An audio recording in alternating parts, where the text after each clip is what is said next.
Hi, everyone. Happy National Voter Registration Day. I am so excited to be celebrating here with you all tonight on this wonderful day. I first want to introduce myself. I'm Meg DiMartino, the Digital Organizing Director at the Democratic National Committee, which means that I get to do amazing organizing events like this one. I get to work with volunteers and give them meaningful online actions to take. And I work to mobilize voters to get out the vote and vote for Democrats up and down the ticket. It is a really great job, one that I love a lot. National Voter Registration Day is always a really big one for me. We always say that organizing is done around big moments.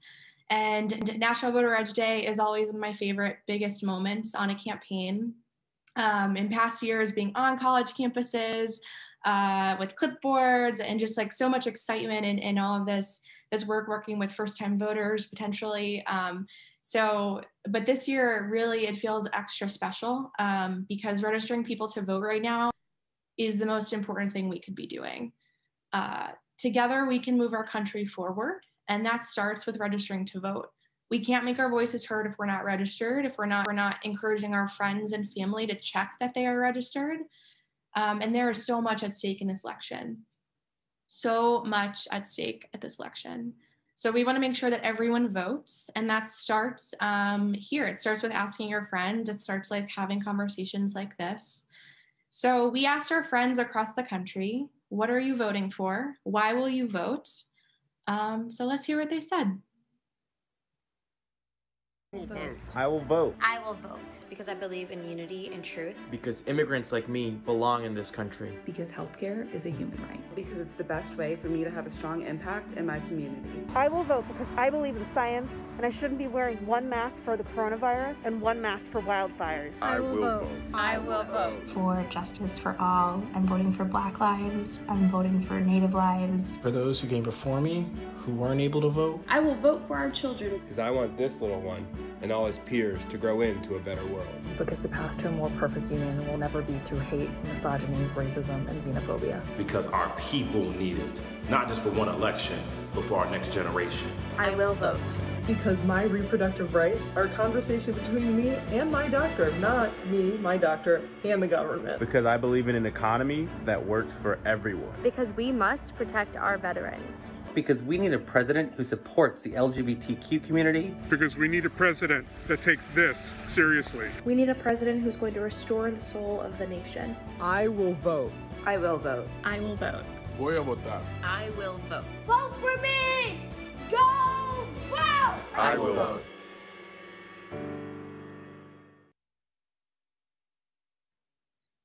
Wow.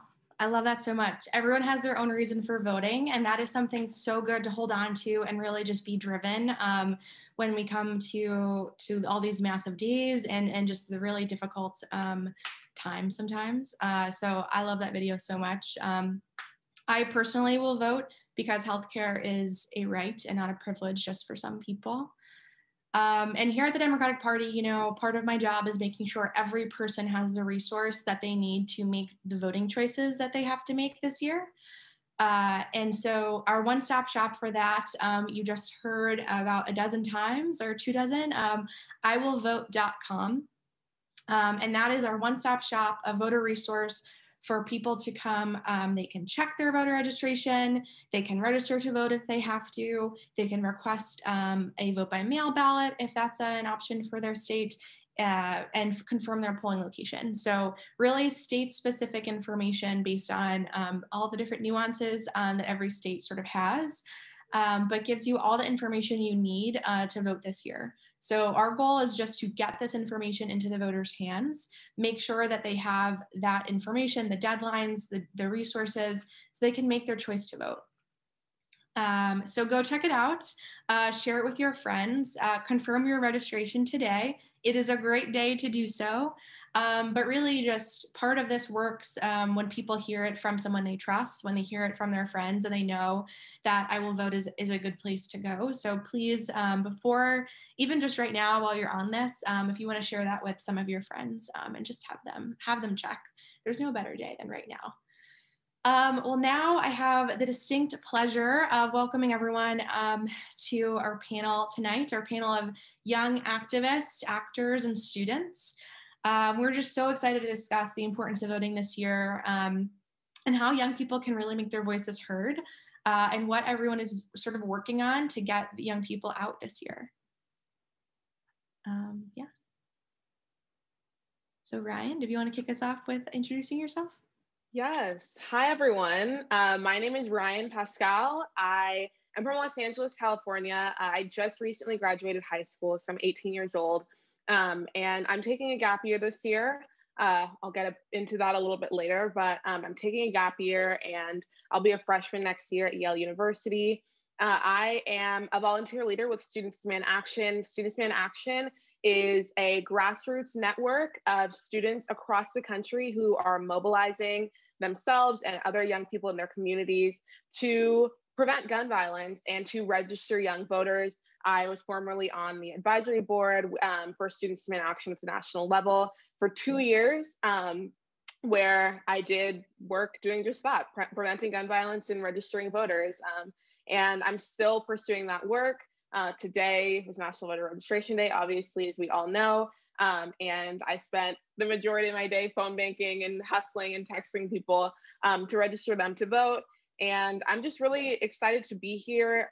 Voting is something that's very important to me. This will be my first election.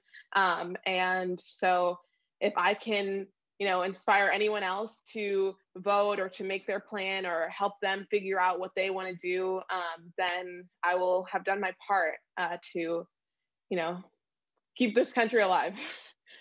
So I'll pass it on. Yes, thank you, Ryan. It is so important that everyone does their part here. So Gabrielle, do you want to introduce yourself next? Yes. Hi, everybody. My name is Gabrielle Harris. I currently am the national president for College Democrats of America, and I'm from Dallas, Texas. I go to school in Deep East Texas, in the oldest town in Texas, Nacogdoches, where I go to Stephen F. Austin State University. As a College Democrats national president, today we have been encouraging and amplifying all of the voices of our college Democrats across the country to make sure that they are registering voters and pushing out that I Will Vote link to as many college Democrats across the country as possible. And even in my personal capacity, I've been sending it to friends and family all day because just because you may have voted 4 years ago, we want to make sure that your voter registration is up to date so you can make sure that your voice is heard in this upcoming election. Absolutely. We love the College Democrats. Thank you so much for your work, Gabrielle. I'm looking forward to hearing more about it. Isabella, would you like to introduce yourself next? Yes. Hello, I am Isabella Gomez. You might know me from my show One Day at a Time, where I play Elena Alvarez, who is a young queer Latinx activist. I myself am an immigrant and a young Latinx woman. And just through that, I sort of organically became involved in activism and getting the word out. And because I'm on TV, I have the privilege of having a platform, and I would like to use that platform for good and making sure that we are informed and aware and doing all the things we need to do and have the privilege to do to make sure we vote and get the America we want. Absolutely. Thank you so much for joining us. And last but certainly not least, before we kick this off, Sophia, would you like to introduce yourself? Hi, everyone. Thank you so much for joining. My name is Sophia Bush. To clarify, because I still get the question, no, I am not related to George Bush in any way, shape, or form. My dad is actually an immigrant. He came here from Canada. My mother's family came here in my grandmother's generation from Italy. I am quite literally the product of two families' American dreams. And for me, very similarly to Isabella, television has offered me an incredible platform, and working in environmental justice from, elementary school, because I grew up in California and thus the environment is quite literally my home and my playground. It's really led me down a path of justice for women, justice across gender lines, preferences, racial lines, economic lines. Every single issue in our country is connected, and every single issue requires someone's diligence, someone's passion, someone's commitment. And that's part of the reason I'm so excited to be here. And I just have to say, you know, first of all, it's an honor to be here with all of you. And second, Ryan, I was listening to you talk when you kicked us off, and I just thought, I've really been in the world of political activism for a long time, but I'm so amazed that even at 18, you've said, you know what, I'm going to take a gap year. I'm going to work on helping to save America. I'm going to make sure that we, the people, have a voice here. So thank you so much. Thank you to every single other person who's choosing to get involved sooner and sooner. Your voices are so deeply important, and you also give me a tremendous amount of hope. So I'm really thrilled that we're all here together today. Absolutely. I am thrilled to be here with you all. What a wonderful celebration, and truly nothing more important. So I want to kick this off with a question here. You know, thinking about the first time you were voted, you know, normally this holiday, I will call it, this celebration, National Voter Registration Day, is really big on college campuses, a lot of Domino's, a lot of pizza. So talking to first-time voters, so I would just love to kick it off with maybe Sophia, if you want to start us off, to tell us about your first-time voting, what that was like, and what you would share with first-time voters too. Sure. Well, I will say that if I think about being in college and getting registered and my first time voting, one of the things I'd actually like to do is make it a little bit more about you guys, because I remember how nervous I felt. You know, I felt a little more informed as to what was happening in the presidential, but some of the down ballot races, I was more newly learning about, you know, how does city government work and what does it really mean to elect the DA, and the questions go on and on and on. And something I learned in the last couple of years, because I'm a bit of a data science nerd, is that first-time voters typically feel the same amount of stress going into the voting booth as they felt when they sat to take their SAT. That's kind of crazy, because we actually, in voting, get to each be kind of a superhero for the country. But I do get it. It's really intimidating to look at a ballot for the first time. And so something I actually wanted to let you all know is that unlike the SAT, where you are not allowed to bring anything with you, but I think, is it a pen or a number 2 pencil? I don't even remember. You are actually allowed to bring a list of everyone who you research at home, who you decide you want to vote for, into the voting booth with you. You can go online and actually fill out a sample ballot and fold it up, stick it in your pocket, and bring it into the voting booth with you. So it is the only thing that might feel as stressful as the SAT, but you have a guarantee of getting a perfect score on, because you can bring all the answers with you. So that is something I wish I had known the first time that I voted, and I would certainly like to pass along to all the first-time voters on this call. Yeah, absolutely. Isabel, would you like to share your first-time voting story? Mine is a little underwhelming in that I was newly 18 and so ignorant and had no idea the weight that it carried. I took it for granted a little bit, but I think it's important to tell that story in the sense of it's never too late to turn it around and really educate yourself. And I also kind of had that feeling of, I was so overwhelmed by it that I was like, there's just no point, and I don't want to even mess with this because I'm not educated enough. And that is not the truth. The truth is that you don't need a degree in political science to be able to vote. There are so many resources. There are so many ways to like that break down your ballot so that you understand each section even more, that you understand the candidates, that you understand all of that stuff. So this will be my first presidential election that I actually feel informed and I actually feel very excited to vote and understand the power that it holds. But my first one, I was an ignorant 18-year-old just kind of showing up and being like, I get to vote for a woman. That's cool. Who are all the rest of these people? Unfortunately. Well, that's great. I think that's like a very, a good first time voting for sure. Gabi, would you like to share?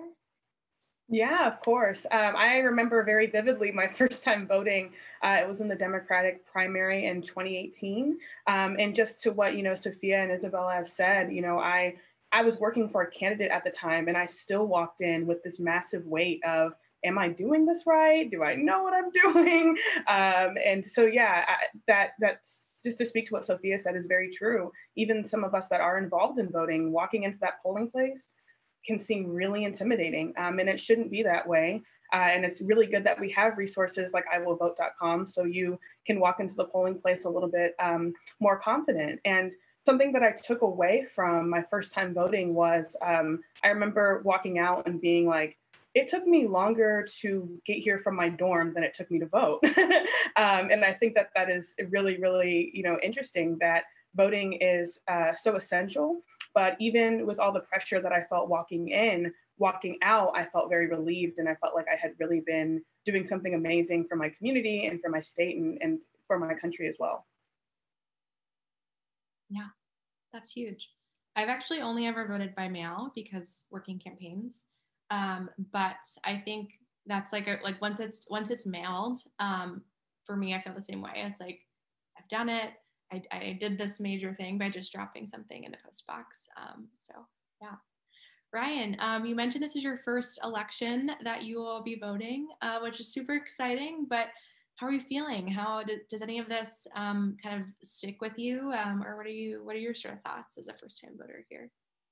Yeah, honestly, I'm so excited. I really am. And I think this election, and everyone has been saying this, but they're absolutely right. This is probably the most important election of our lifetime. And it's so, so true. And because of that, we've seen so much momentum around it. And that momentum just keeps me going.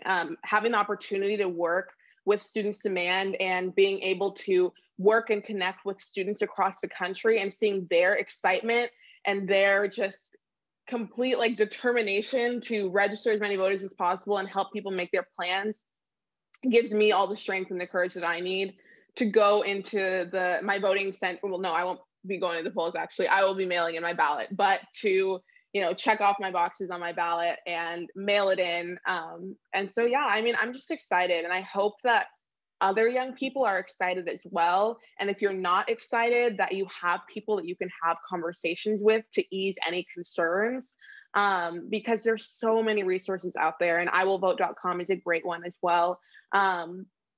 But yeah, I want people to be excited to go out and vote, because there's so much to vote for. I feel like we talk about the presidential election so much, but there's local elections, and you have your city stuff and your state things. There's just so much. And so I hope that people are really energized as much as I am. I hope they are too. That is awesome. And I think the minute that you realize that so much is on the ballot and that you have so much power with that, I think really changes how I at least view voting and how you sort of think about it going forward. And you really just want to tell everyone, so that it's also our hope here. I guess sort of in those same veins so every 4 years we say, this is the most important election of our lifetimes. I remember thinking this in 2016 and hearing it now still.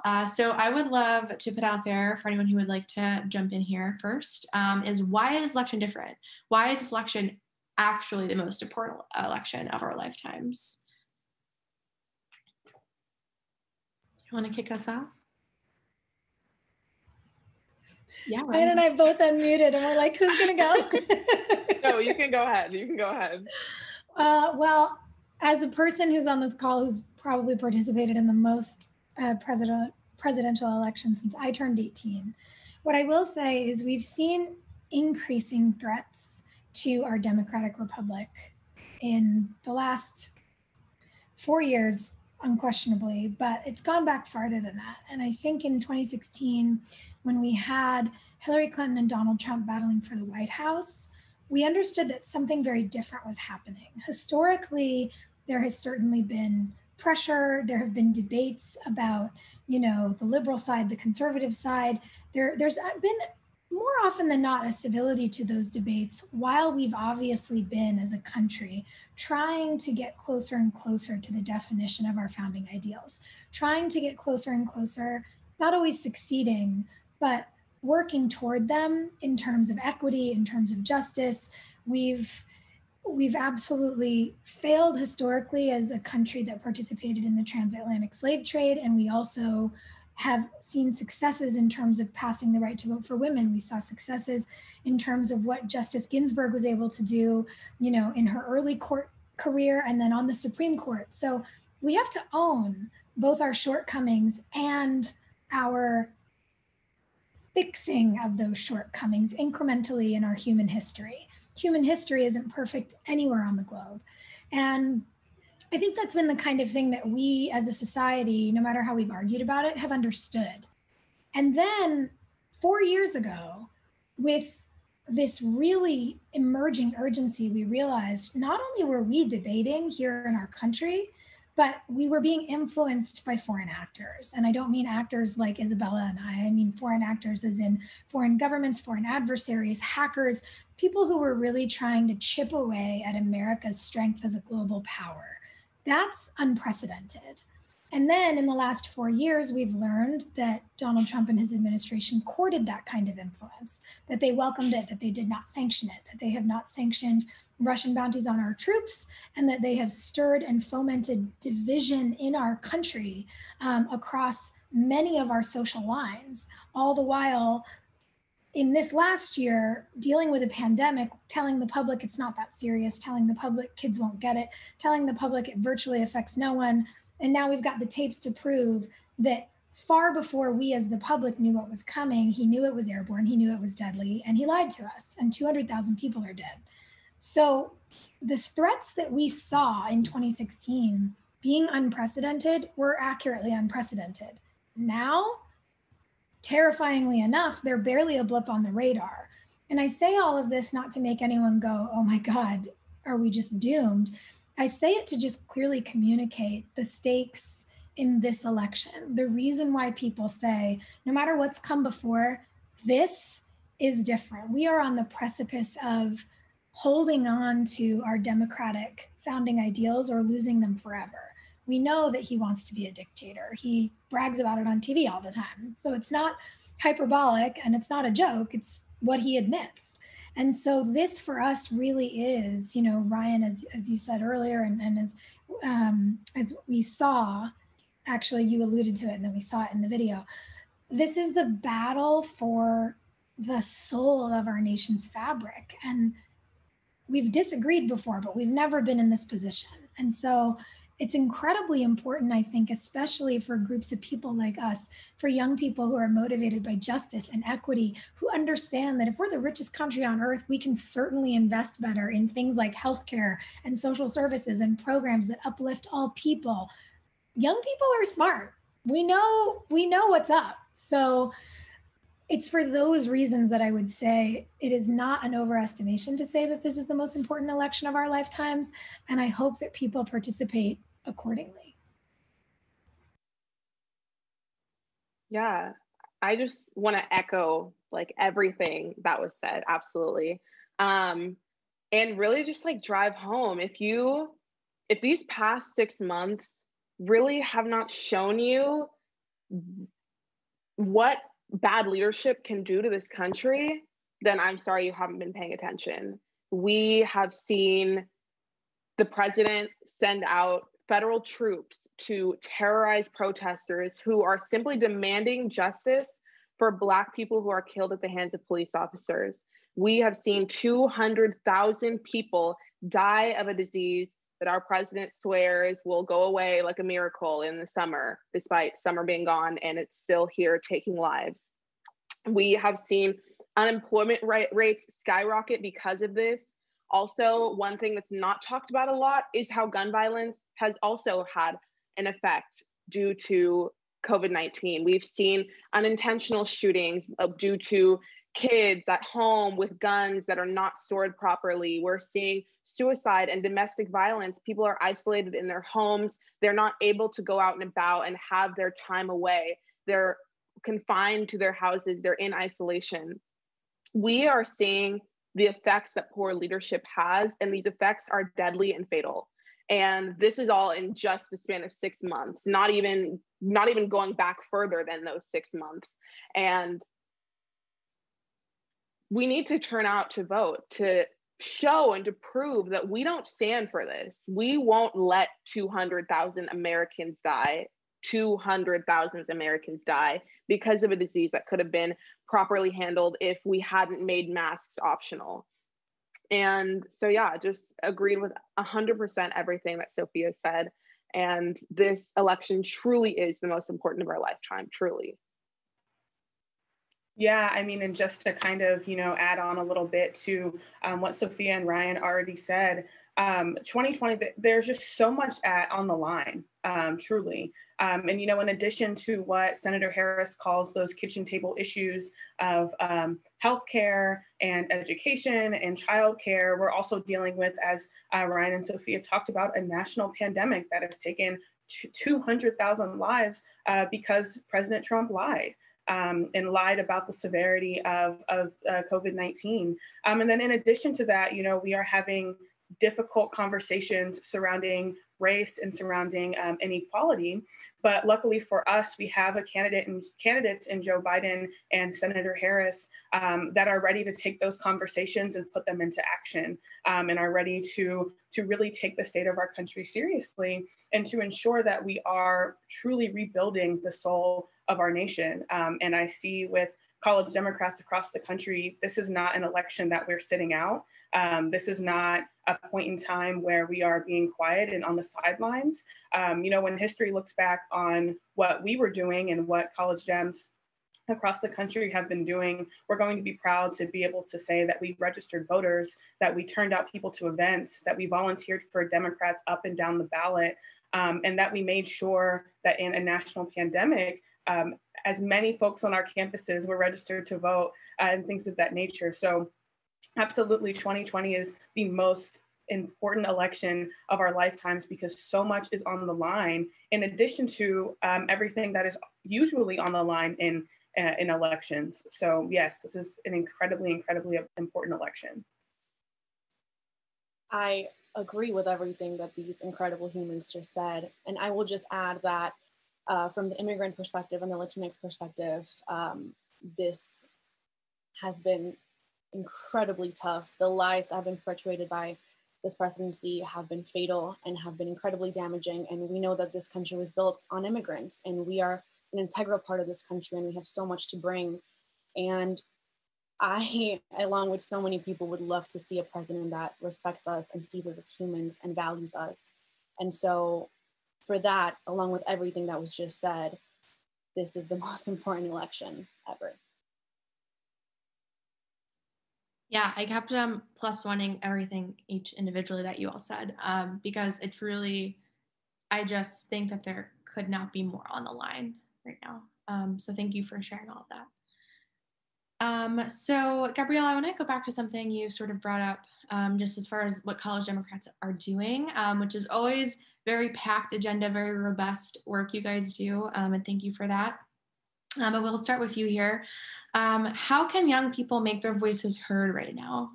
What is the best way that they can do it? What are some creative ways you've seen being around?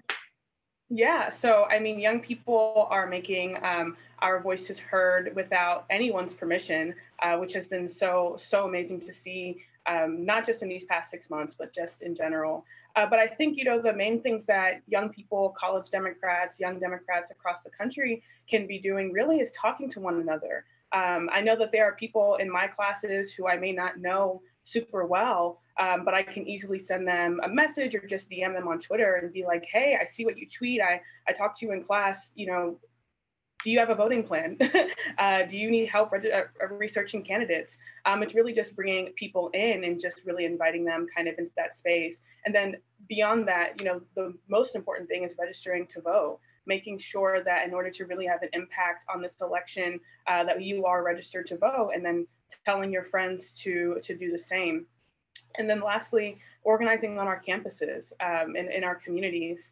This is something that we, like I said, as college Democrats are seeing, whether it's an election year or not, but specifically for this important and crucial election, we're seeing college Democrats engage in the most creative ways, be it through making memes, be it through different social media outlets like TikTok or Snapchat, Instagram, Twitter, I see it all. I see it everywhere. And every day, literally every day, I see a different, interesting way that a college Democrat or a young Democrat has engaged somebody on their campus or engaged somebody on their social media. And I think that's really how, we're going to win. We're winning by bringing people in and moving our country forward, not by excluding them and telling them that they are not welcome. So yeah, I mean, there's a number of creative ways that we've been engaging folks on campuses and in our personal lives, but every way, and then like I said, every day is a different method, and I'm impressed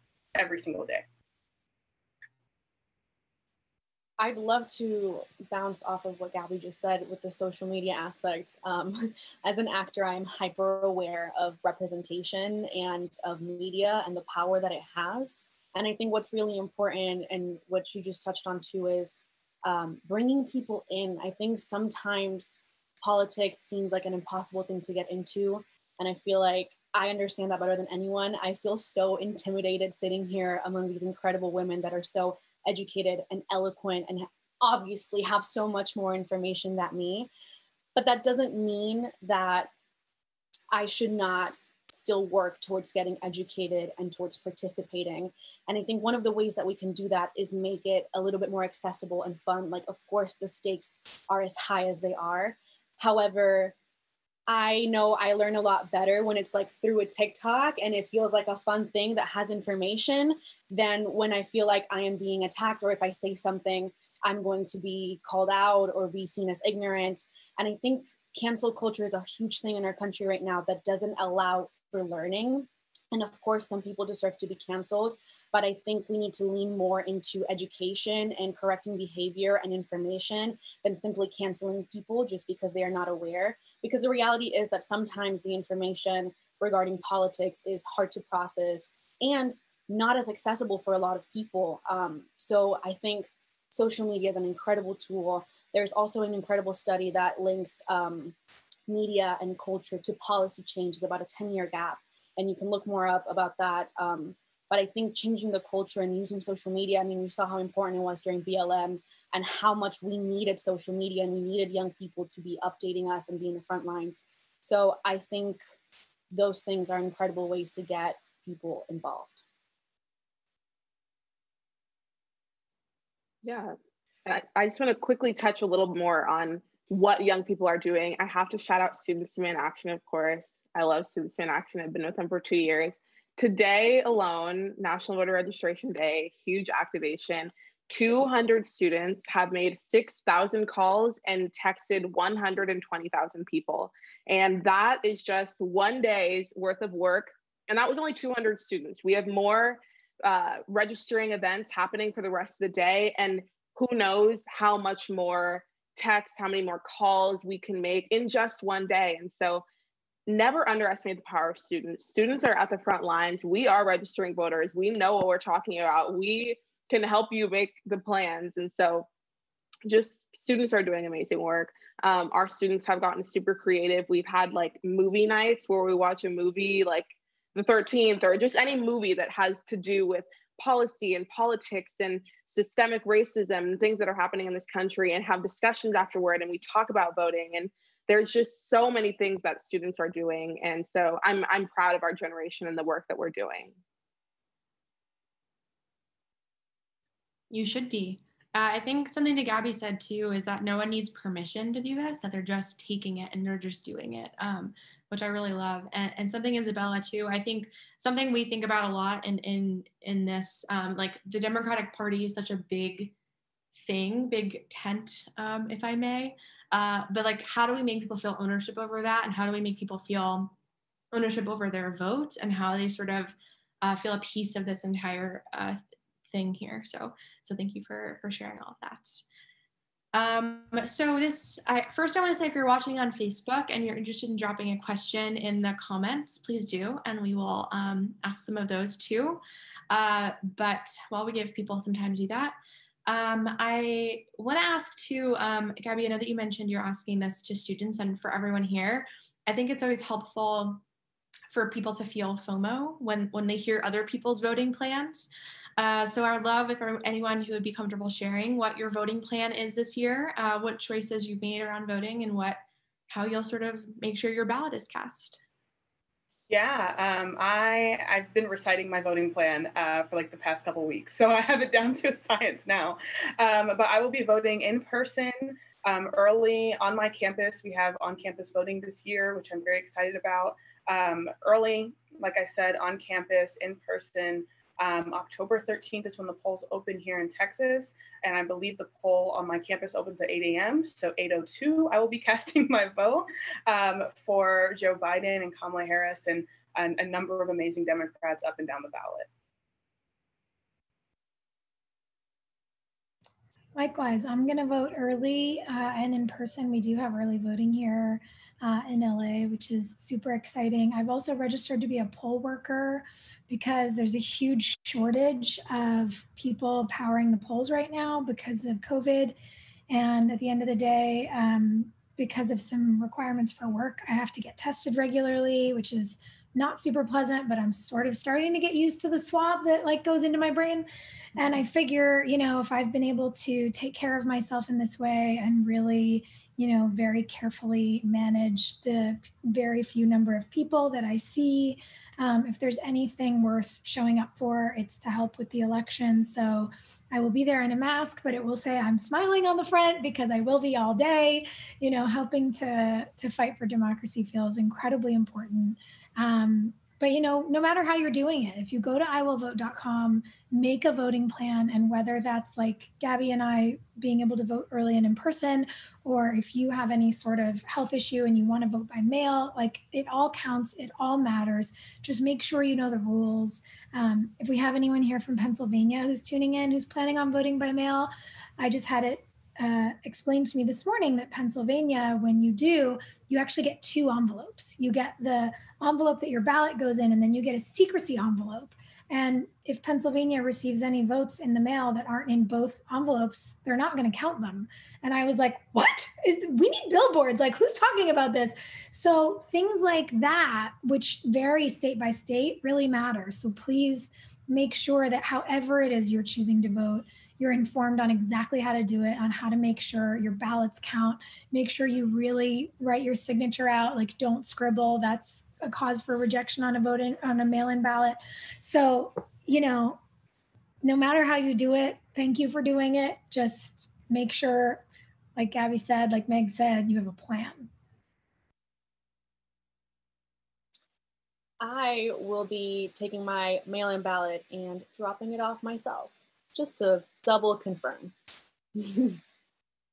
Yeah, I will be mailing in my ballot as well. I too have applied, I guess, to become a poll worker. California, it sounds like a lot of people are applying, which is great. There's a little backup, which is good to hear, actually. And so I've yet to be confirmed, but I'm sure I'll be confirmed within like probably by the end of the week. And so I am excited for that as well. And yeah, just to echo everything, make sure you have a plan, make sure you know you have it mapped out, make sure you know where you're going. If you're planning on voting, make sure you know when you're going. One thing that my mom actually brought up was that a lot of people don't vote because they're not in that habit. You know, you have people who are working, they don't schedule out time to vote. And so the day just gets away from them and then it's just too late.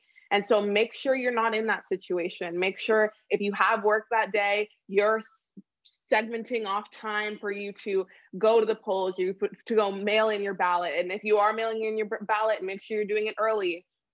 And again, just like Sophia said, every state is different. States can reject your mail-in ballot.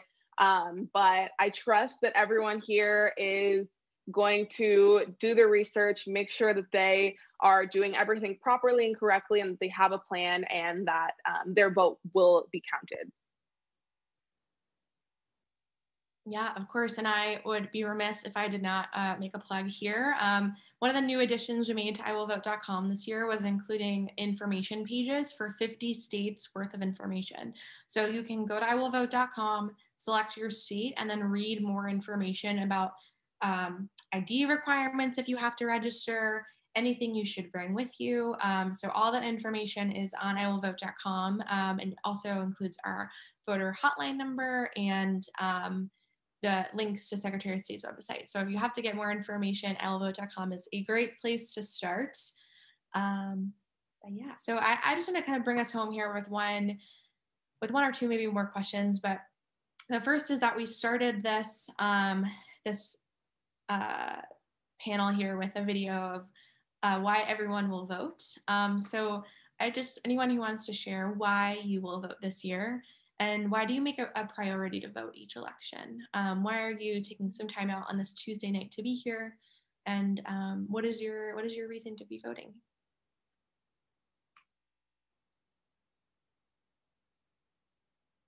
Ooh, okay, I'll start. We love a Zoom silence moment.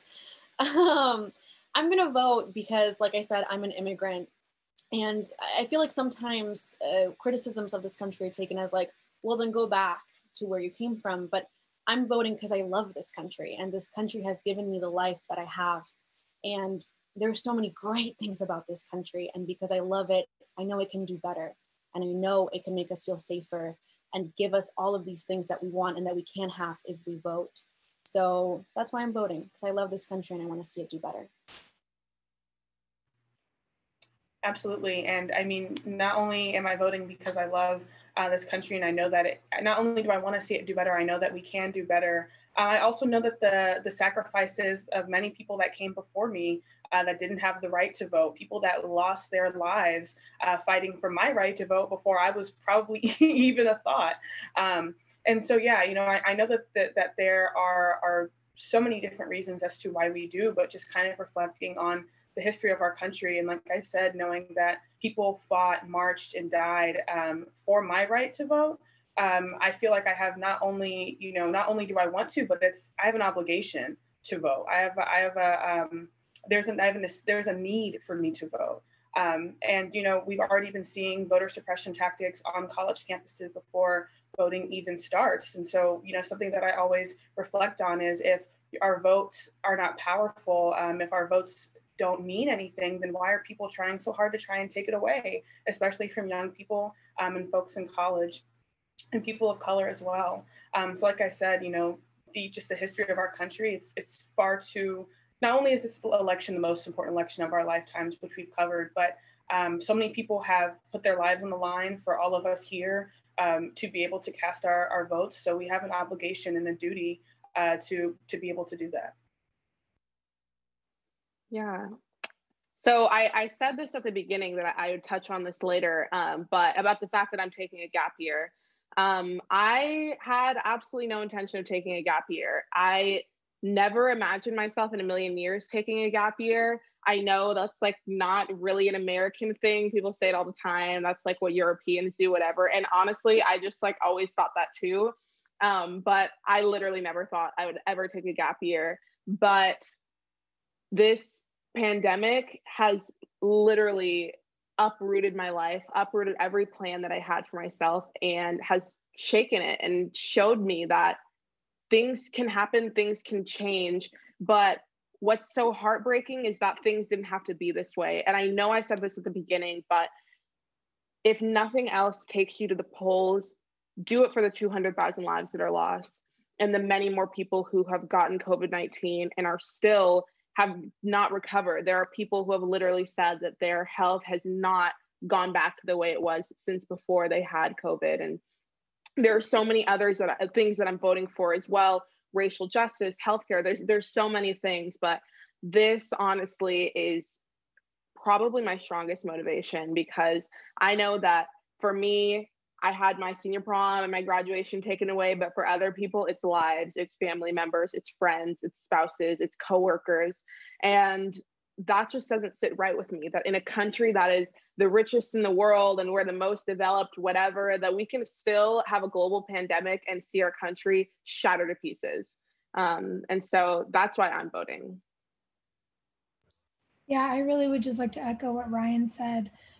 It's very similar for me, you know, watching people lose family members and loved ones and understanding that this has all happened in this chasm that's opened up in our country because a group of senators who represent a tiny minority of the population have taken this kind of I mean, not kind of, wildly inappropriate power to support a president who was installed by foreign leaders, who lost the popular vote, and who's doing things like lying to the American public. The fact that not long after Donald Trump took office, he disbanded the Pandemic Response Network at the CDC, just disbanded it.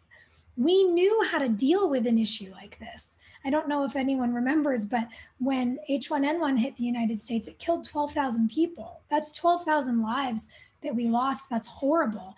But the disparity between the two can't be lost on us, that in one case, we knew how to respond to a pandemic, and in one case, the president didn't care. News was published today that $1 billion, $1 billion of taxpayer money, our money, that was supposed to go to provide PPE to frontline healthcare workers has been spent on airplane engine parts and new dress uniforms for the military. That's our money, guys. We vote, we invest, we all pay into things in this country. You know, Meg, as you said, how do we know, what we're a part of? We're a part of a community, and we're supposed to support it. And when our community that we all quite literally work to support is not supporting us, it's time for new leadership. And so in honor of the people that we've lost, and also in protest of how irresponsibly our country has been governed right now, I cannot wait to show up to the polls and make my voice heard. Absolutely. What a wonderful note to end on here, Sophia. Thank you for that. Who our leaders are matters. I think that is one thing I have personally taken away from this. That matters, and that's why we're voting this year and every year after this. But the one thing I want to give people before we head off here, and thank you all so much for joining us, is how can young people get involved right now? If there are people watching this who want to help people register to vote, or they just want to take action, how can they help you out? How can they get involved? At least for Students in Action, love Students in Action, if you couldn't already tell. If you text students to 64433, you can get involved with the work that we're doing. Actually, later tonight, we have more events for National Voter Registration Day, and we'll be registering more voters. So you can even do that tonight. And if you text that right now, you can join us tonight. But we're making calls and texting every single day, so you can be a part of that too. I would say go to iwillvote.com, make a voting plan, read up on the specificities of voting in your state. And also, if you want to make sure that you're registered, you can do it there, or with all of us at I Am a Voter. You can text the word voter to 26797. We can get you registered in under 90 seconds. There are many avenues by which to make this as easy as possible. Yeah, I mean, just going to amplify the iwillvoteresource.com. The iwillvote.com resource, that's probably one of my favorite resources. I literally send it out all of the time, but it's just so amazing. It's very easy to use. And then it's also very easy to just send to people, because I tell people I'm voting all the time, so just add a .com to that. And you're literally giving people a resource on how to check their voter registration, and on how to even register to vote. So wonderful resource. And I really think that amplifying that and using that is going to really help us mobilize our country for November. And I will once again highlight the power of social media and say that post about it today, repost with the link, or put it in your bio so that it's easily accessible to all of your friends. Because if one person posts, cool, people will see it. But if everybody on your timeline is talking about it, people are much more likely to be like, okay, what is it that people are talking about, and actually go through with it and register and make a plan and vote. So amplify. Yes, iwillvote.com is also my favorite resource. So thank you all for sharing that. So I just really want to say thank you to Sophia Bush, Isabella Gomez, Ryan Pascal, and Gabi Harris for joining us tonight. This was such a great discussion. I feel full. It makes me feel so hopeful. Feels like we have a lot of work to do, but that we are on the right track. And if you all are on our side, then we're really doing it. So thank you all so much for coming out tonight. And we hope to see you again soon. Thank you. Awesome. Thanks, guys. So now I'm going to walk you through a little bit more of this iwillvote.com thing you've heard so much tonight. So once again, iwillvote.com is the Democratic Party's one-stop shop voter resource for voting, for getting information you need, for getting deadlines, for checking that you're registered to vote, for registering to vote if you have to. The site is available in both English and Spanish at voyavotar.com. And it's really important to us that people can get the information they need on this website and share it with their friends and family. So I am going to go ahead and do a little bit of a demo here. So there she is. There is iwillvote.com that you've heard so much tonight. But yes, it's fully accessible in Spanish at voyavotar.com as well. And we will just go through a little bit here. So that red button at the top, you can confirm your polling location. So after you select your state, it will give you different options based on your state, given that every state is different and there are so many different nuances. We're displaying Florida here. This is a voter education page, new this year, but includes so much information for people to read and just get more about deadlines or registering to vote and what sort of IDs you might need. So definitely take a look, check out the state page for you. It will also take you off to your state Secretary of State's site where you can learn more information. Yeah, so please check out your voter education page. We will also include, you can register to vote right in iwillvote.com. There's a theme here. So once you put that contact capture in, it will give you different options there. You can vote by mail as well, if that's an option for your state, and that is a choice you're going to make to vote. Voting by mail is just one option this year. And otherwise, you can also tell us that you want to vote in person. And if you want to vote in person, we'll reach out when we have the locations, polling location information, drop boxes, anything like that. So I hope that was helpful. And I also hope that you will visit iwillvote.com to learn more about voting and then take the right action for you in your state to sort of take action this year. So now I have the pleasure of introducing a special message from Congresswoman Ayanna Pressley from Massachusetts. Congresswoman Pressley is a personal hero of mine, a very strong woman elected. And as the first Black woman elected to Congress of Massachusetts, she's been breaking barriers since the day she got into the House. From working to end sexual violence to advocating for criminal justice reform, Congresswoman Pressley has been fighting for the American people in Congress since she got there. And so we will just hear from her right now. Hello, everyone. Congresswoman Ayanna Pressley here. Delighted to join you for National Voter Registration Day. You know, my mother, my forever shero, the woman who gave me my roots and my wings. She was an organizer, attendance rights activist, an advocate, and survivor.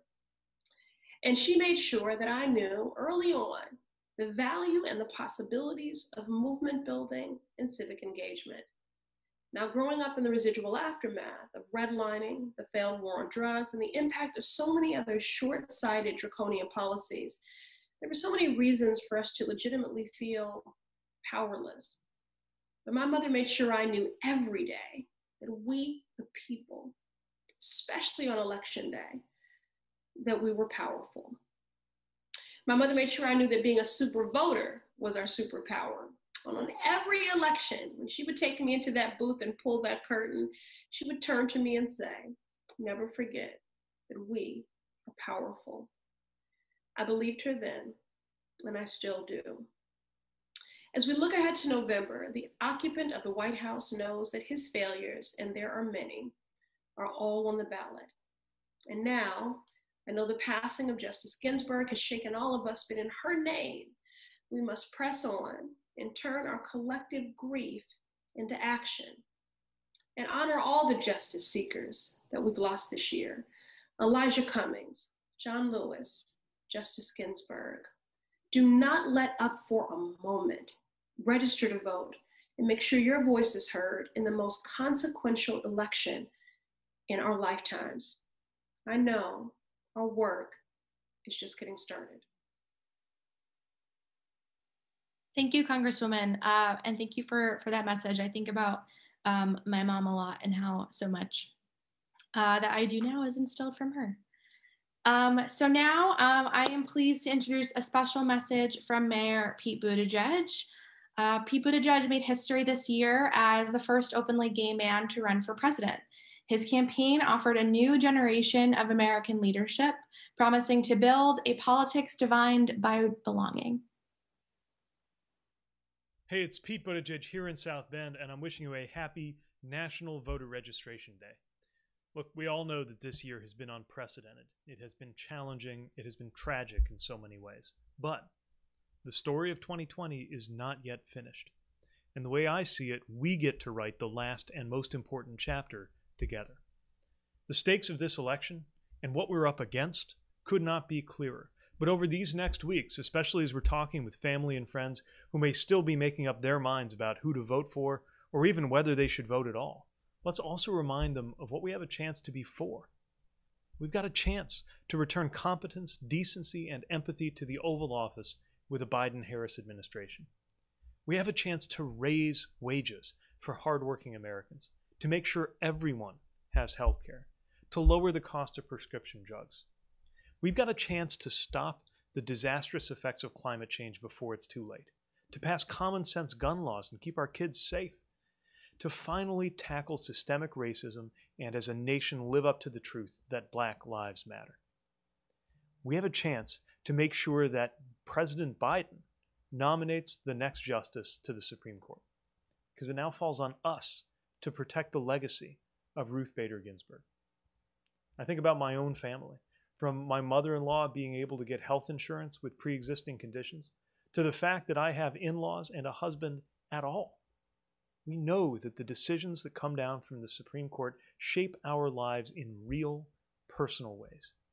This isn't just about our country, it is about our lives.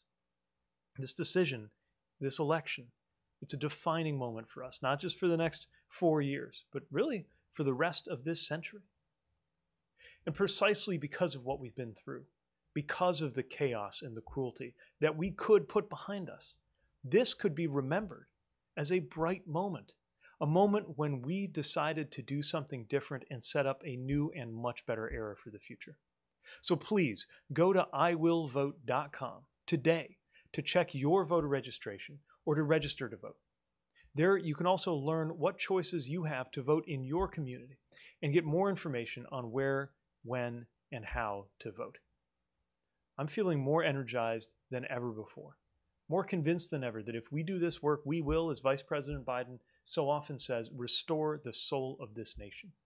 And we can be part of launching the era to come. Thank you.